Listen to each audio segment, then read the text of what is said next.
Alright everybody, so today, I wanted to do something a little bit different, and actually take a look at the creative successes of the Disney parks under the leadership of Bob Iger, now that he is no longer CEO. If you're a longtime viewer, yeah, you know that my opinion is pretty low of him, and that I think a lot of what he has done has damaged the parks substantially. We can't forget his elevation of Bob Chapek, who cut park operations to the bone, and gutted the budgets of upcoming projects that maybe I wouldn't feel so negatively about if they had actually delivered on their potential. Remember how their biggest project, Galaxy's Edge, was supposed to be this living and dynamic land where you could create your own stories? Yeah, that clearly didn't happen, and the company is even now slapping some half-baked fixes onto it because they spent a lot of money getting it wrong. Remember how Disney wasted millions of dollars to play with dirt in the center of Epcot for 5 years to turn it into a corporate office park? Remember how Michael Eisner got scathing criticism for budget lands like Chester and Hester's Dino-Rama, but Iger seems to get a pass for copy and pasting Toy Story Land into every resort, which is essentially the same thing but without thematic depth? I've expressed pretty thoroughly for years now how Iger's Six Flagsification of the Disney parks and resorts have led to a major creative decline, and while growing consumer apathy hasn't quite reached a level that has damaged the parks in any significant way in the short term, I think that a decade from now, the full impact of these short-sighted decisions will be felt strongly. I could keep going on, pinpointing specifically what issues I have with the Iger era, but instead for today's video, I actually wanted to focus on the opposite and highlight his creative successes, much to the surprise of pretty much everyone. People who don't watch the channel often seem to think that I'm just negative all the time, which really isn't true. It's just that you don't actually watch anything other than the negative stuff. But now that Iger has stepped out of the role of CEO, I think it's time to reflect on the good that did happen under his leadership, because I want to give credit where it's due. Now instantly, you might think of something like Guardians of the Galaxy Cosmic Rewind in Epcot, but that's a ride that I have a lot of serious critiques for. Yeah, the coaster layout is great as a contemporary take on Space Mountain, but it's held back by the Guardians of the Galaxy, who A, have nothing to do with Epcot and exist just to sell Marvel merch, and B, drag the attraction down with some of the worst ride dialogue ever written, made worse by the painfully phoned-in performances in what is already a ride without any sensible plot.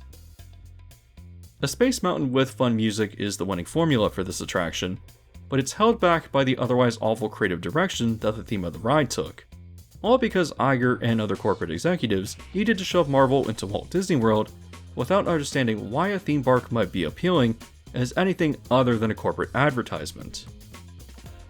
Sorry, I know that I just said that I wanted to focus on positives, but I also want to illustrate why something like this isn't going to factor into the discussion despite its overwhelming popularity. Maybe your average suburbanite might claim it's the best Disney ride ever, but it's not what I consider a well thought out creative success, and Disney has done a lot better. So today, let's talk about what the Iger era got right, and what lessons the company should take from these attractions going forward.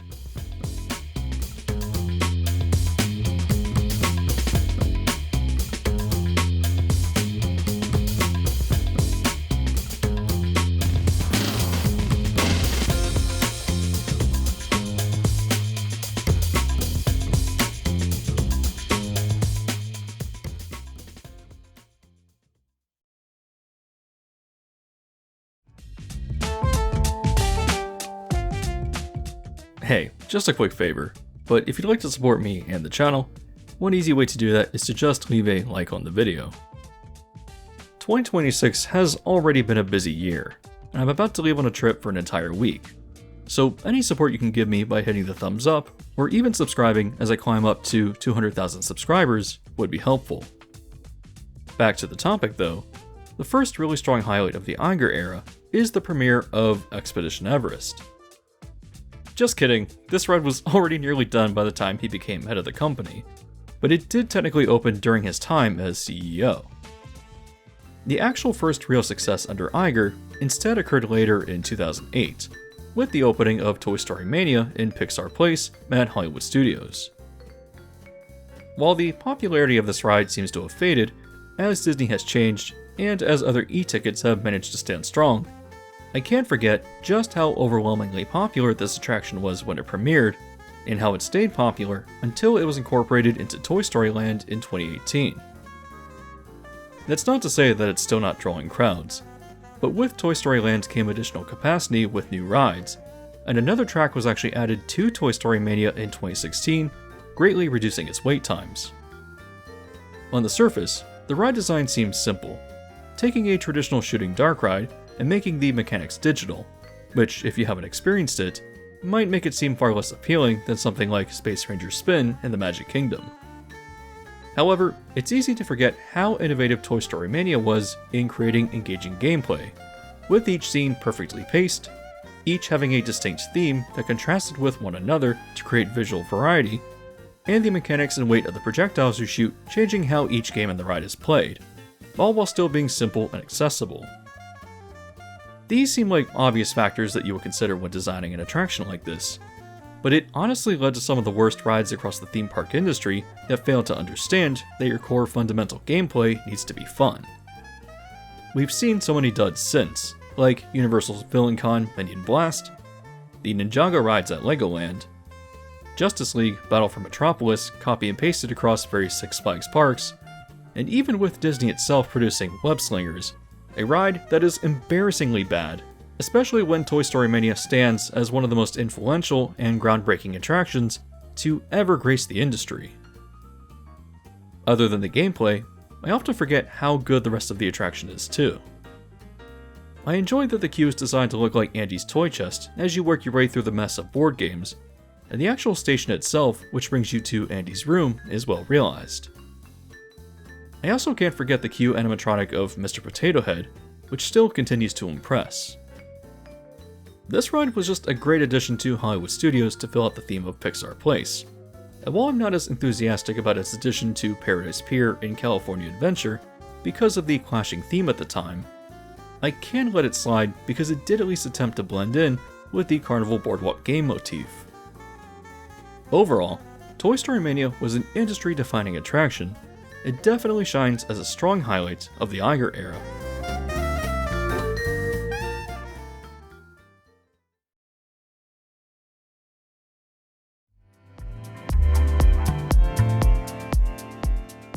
This next part of the video might be a controversial one, but I have to say that I'm a really big fan of the conversion of Florida's Downtown Disney into Disney Springs.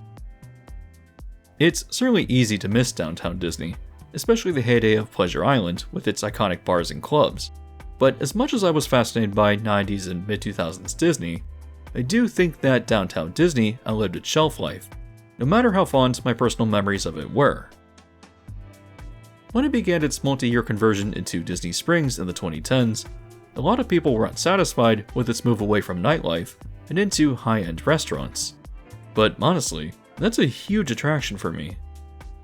In fact, I think I go to Disney Springs more often than I go to the parks, just because the restaurant selection is varied and usually quite good.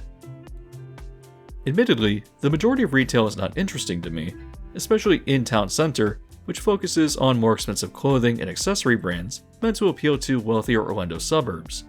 But there's still a fair selection of stores I like to visit, especially the Art of Disney, the Savannah Bee Company, and the Lego Store.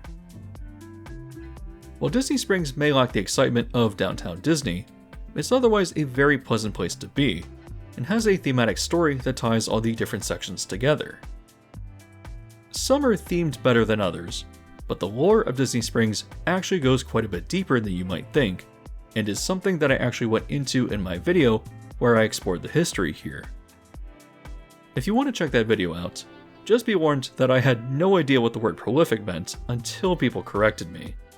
But other than that frequent and embarrassing mistake, I feel that I pretty thoroughly covered what makes Disney Springs so great. So if you don't really get why this is such a significant addition of the Iger era, I really recommend watching that video, because there's a lot more to Disney Springs and its history than you might initially think. It's definitely a positive change for Walt Disney World, and while I miss Downtown Disney, I really wouldn't trade it back.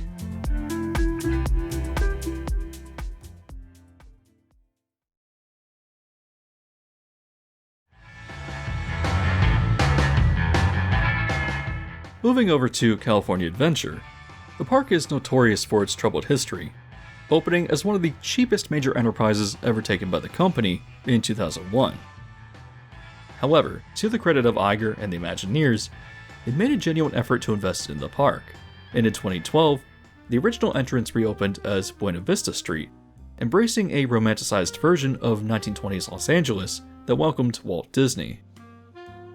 While this land does lack the level of dense thematic detail of Disneyland's Main Street USA, it's still a very strong effort that turned the previous area into an environment with a pleasant aesthetic that also evokes a sense of California nostalgia.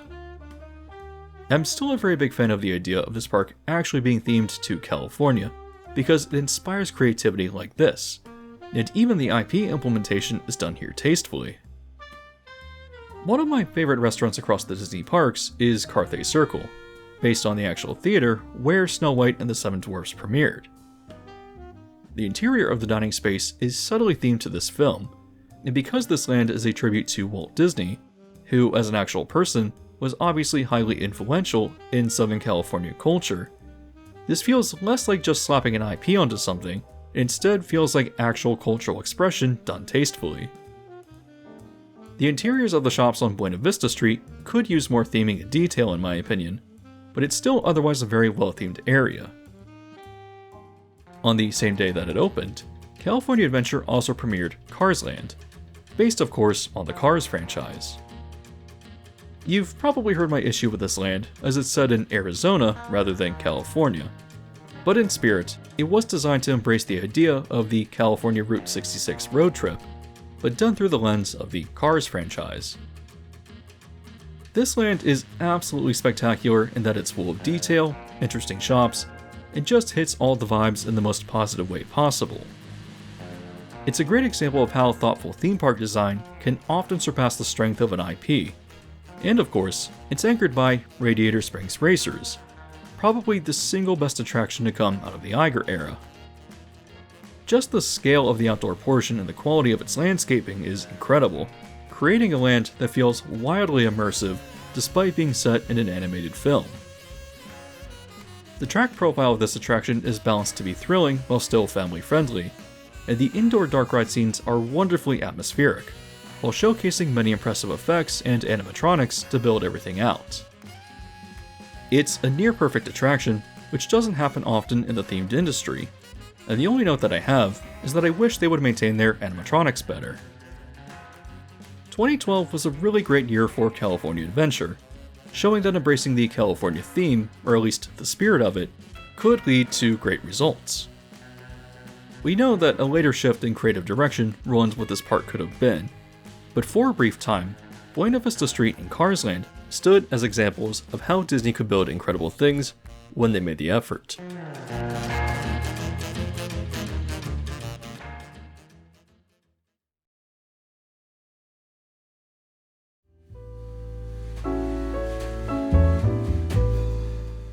Like California Adventure, Hong Kong Disneyland suffered from complaints of being underbuilt and cheap when it premiered in 2005. In a similar manner, it too went through its own revival in 2012, introducing a new mini-land to the park known as Grizzly Gulch. While essentially a smaller version of Frontierland, what made it stand out was its one ride, a roller coaster known as Big Grizzly Mountain Runaway Mine Cars. Manufactured by Vekoma, this is clearly a new take on Big Thunder Mountain, with some influence of Expedition Everest thrown in, as the ride seems like a lengthy family coaster that pushes its thrill a bit more than you might expect. There's even a unique moment where the train begins to ascend a lift hill, but it's a fake-out, with the train falling backwards and crossing a switch track, then entering a significant backwards portion. However, while the layout looks excellent from what I can visually judge, it's the theming that really brings this experience over the top. The rockwork and landscaping is top-notch, but what really stands out to me are the scenes with the bears, all of which are comedic moments that work to send riders down an unintended pathway.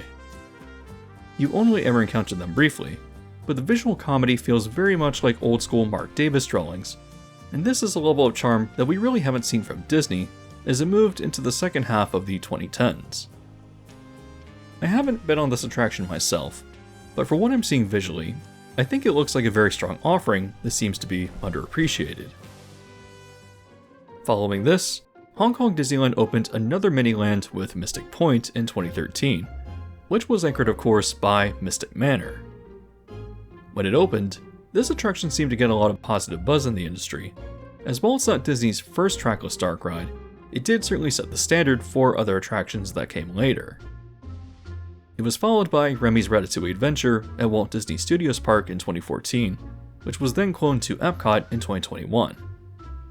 That was followed by Rise of the Resistance at the American Parks in 2019, was trailed closely by Mickey and Minnie's Runaway Railway in early 2020 at Hollywood Studios, and then that later came to Disneyland in 2023. None of these attractions really live up to the fun and creativity of Mystic Manor though, which follows the story of Lord Henry Mystic and his pet monkey named Albert, as you're invited into the manor to view his collection of artifacts. In the pre-show, he mentions a magical music box, which Albert takes interest in, and boarding your carriage to tour the manor, you move into a room where you meet Henry Mystic, who tells you he's searching for Albert. As he disappears, Albert pops up from a pile of junk and activates the music box, leading to an excellent effect achieved through projections and lasers that depicts magic escaping from the box and animating artifacts around the room. Riders then move into the music room, where the magic of the box is animating the instruments. But moving forward, things spiral out of control. The magic begins to animate everything it touches, resulting in a dangerous journey of mayhem as you and Albert try to survive. This portion takes up the bulk of the ride, which is full of clever effects and visual gags, very much in line with the tone of Big Grizzly Mountain. Moving towards the end, the magic swirls out of control as the manor begins to break apart, and moving into the final scene, Albert manages to close the music box, restoring order as Henry Mystic reappears yet again, glad to have found Albert and being completely oblivious to the chaos that just occurred. While very different from the Haunted Mansion, Mystic Manor is very much a spiritual successor, taking many Haunted Mansion elements and reinterpreting them in a completely different way to fit the story. On video, this ride is a visual feast that just pours out charm, so I have to imagine that the actual experience in person is really as good as people say. Both Mystic Manor and Big Grizzly Mountain reinterpret classic Disney rides for Hong Kong in such interesting and creative ways, really showing how as ideas continue to age, their initial spirit can still be preserved, while also offering something that feels completely new. Unfortunately, just like in California Adventure, Hong Kong would suffer a reversal in fortune, and end up debuting some of Disney's worst and laziest attractions. But I have to say that Big Grizzly Mountain and Mystic Manor look incredible, making Hong Kong Disneyland a future must-visit for me.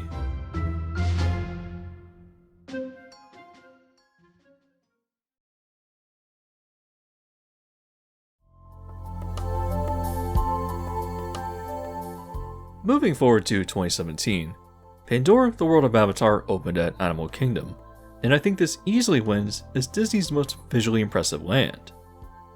Walking in and seeing the floating mountains is just such a cool visual trick done on a massive scale, and while it's easy to see how it's done, it's just so ambitious that I can't help but still be impressed, even almost 10 years after the land has opened. When Disney initially announced that Avatar would be coming to Animal Kingdom, I, and pretty much everyone else, was skeptical that this would be the right fit. However, it's clear that Iger saw the success of Universal's Wizarding World and chose to emulate that success by building a theme park land around Avatar. But it's clear that he really missed the point, as box office numbers don't necessarily translate into cultural resonance. Even so, the land was crafted with a lot of care and detail, and unlike Galaxy's Edge, which would follow in 2019, Pandora does a lot of environmental storytelling that really elevates the land as one of the best Disney has ever produced. It's also anchored by Flight of Passage, a flying theater attraction that is so well paced and thoughtfully designed that it manages to stand with Disney's classic e-tickets as one of the best attractions ever made. Pandora isn't perfect though, and its other attraction, Na'vi River Journey, leaves a lot to be desired despite its impressive visual execution. I'm very much willing to give this a pass though, as I believe this ride is a victim of the land going over budget elsewhere, and I would rather this attraction exist than not at all. I think that Pandora is also lacking a degree of interactivity that you would expect from it. There's a few interactive elements here and there, like the Navi drums or the Flasca Reclinata, but it does lack an aspect of exploration to it, something that I think future Disney leadership could amend. It's also important to highlight Satuli Canteen, the quick service restaurant in the land that made a significant impact on theme park cuisine and how it provided immersive food items and showed that creative thematic presentation can be received by park crowds quite well.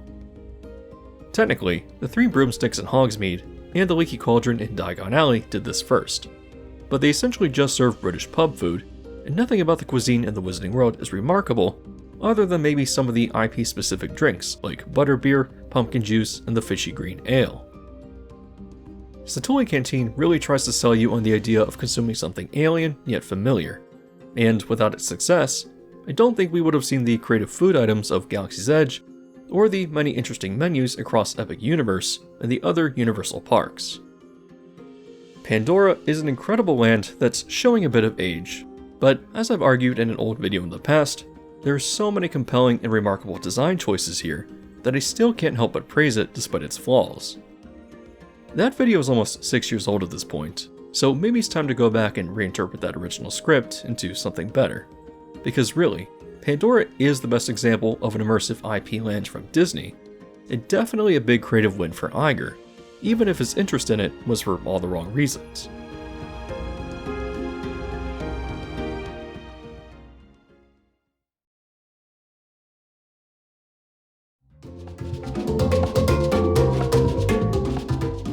This might initially be a strange one, but out of all the attractions to come out of the Iger era, the Adventureland Treehouse is legitimately one of my favorites. I know this is one of those things that your average person writes off as boring, because it isn't big and flashy like Rise of the Resistance, but I truly do think that this is actually much more interesting. It initially opened as the Swiss Family Treehouse in 1962, was then converted to Tarzan's Treehouse in 1999, and then after what seems like a troubled refurbishment period in the early 2020s, it reopened in 2023 as a completely original attraction. It's still very much inspired by Swiss Family Robinson, as you'll see on the sign, but it ends up telling its own story about characters living in the tree, tied to Disney's fictional world of the Society of Explorers and Adventurers, which are found throughout different attractions across the parks. What makes the treehouse so appealing is how it went above and beyond what it was really required to do.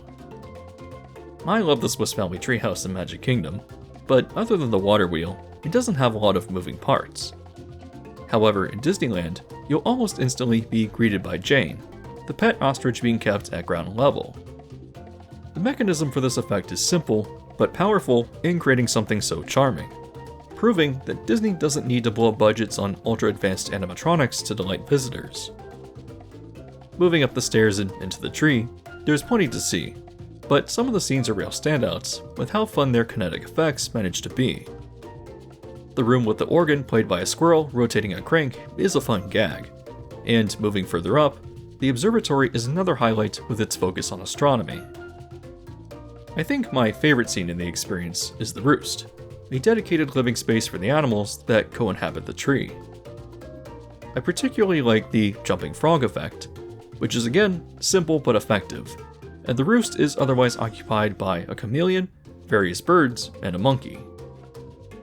It's that mechanical simplicity that really sells it for me, with the birds poking their heads out of the birdhouses, or the toucan having the same level of animation as something you might see in the Enchanted Tiki Room. I can't place my finger on why I find this lower level of mechanical design to be so interesting or charming, but I legitimately believe that the Adventureland Treehouse is one of the best Disney attractions ever created. That level of detail and intimacy found in a small attraction like this provides a sense of depth that has largely been erased from most Disney parks, which often feel like hubs with facades that lead to big, flashy attractions rather than actual parks that you can explore. Disneyland is the exception, as it contains these small moments of charm and discoverability everywhere, but I'm just surprised to see that we got more of it during the Iger era, when the mandate is otherwise building big e-tickets with an IP slapped onto them.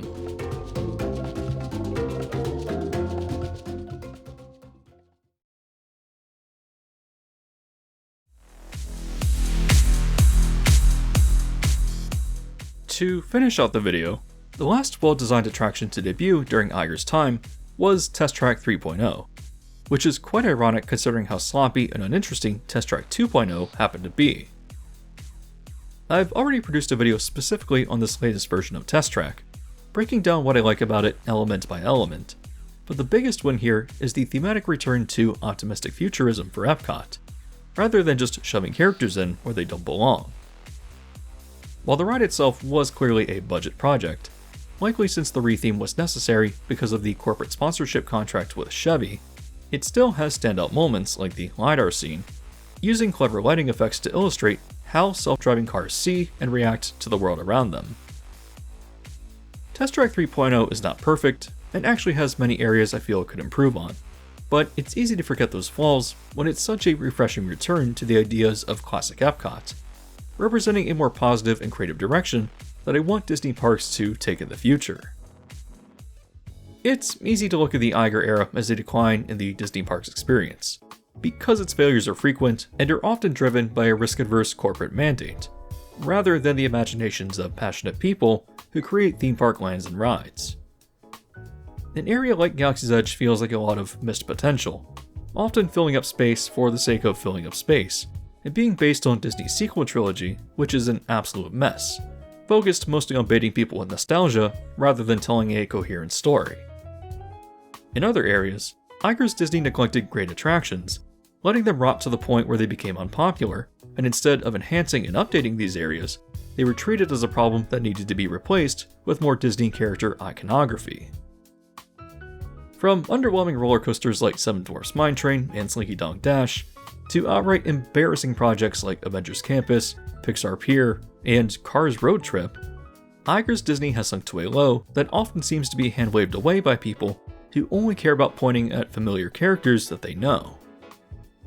Still, even when things are rough, I can acknowledge that there were many wins under Iger's time, and I'm glad that they exist.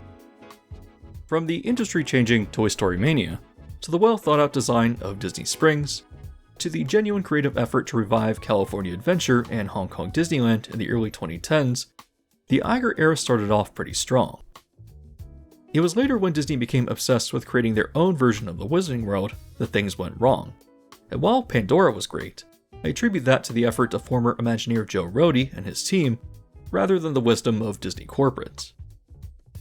From the late 2010s and onwards, it feels like Disney has destroyed a lot of what made it special, replaced it with painful mediocrity.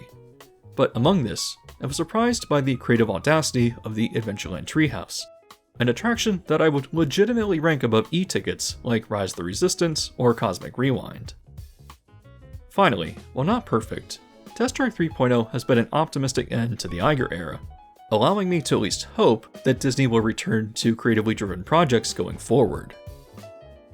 Like I said, I want to give credit where it's due, and even now writing the script, I can think of some smaller positive aspects that I forgot to include, like the revived Rivers of America at Disneyland that changed because of the construction of Galaxy's Edge. If there was anything else that I missed, please let me know what you think was a worthy highlight of the Iger era. And as always, if you want to support this video and the channel, you can help me out by just leaving a like. Again, I'm also very close to reaching 200,000 subscribers, so if you would like to help me achieve that milestone as well, please consider subscribing and hitting the bell notification so as to be alerted to new videos as they're released.